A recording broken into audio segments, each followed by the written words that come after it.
Pengedar narkotika di Lubuk Linggau tak berkutik pas digerebek polisi di rumahnya.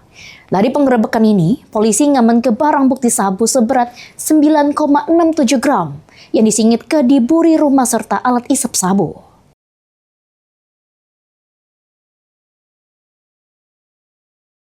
Sesudah mendapat laporan dari masyarakat yang resah dengan peredaran narkotika, Satres Narkoba Polres Lubuk Linggau menggerebek Ricky Deva di rumahnya di perumahan Puri Marga Mulia, Lubuk Linggau.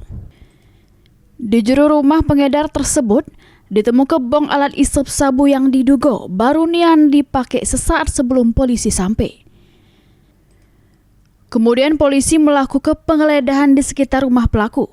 Ditemukan adanya bungkusan hitam berisi sabu seberat 9,67 gram yang disingit ke diburi rumah.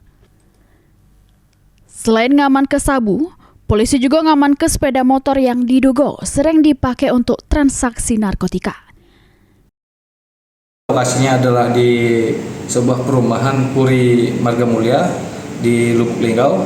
Dari tangan pelaku berhasil diamankan barang bukti narkotika jenis sabu 9,67 gram, kemudian satu unit kendaraan sepeda motor Honda Revo yang digunakan oleh pelaku sebagai sarana dalam melakukan transaksi narkotika jenis sabu tersebut. Ini pelaku beserta barang bukti sudah diamankan di Satres Narkoba Polres Lubuk Linggau untuk diproses hukum lebih lanjut. Mulyadi, PAL TV.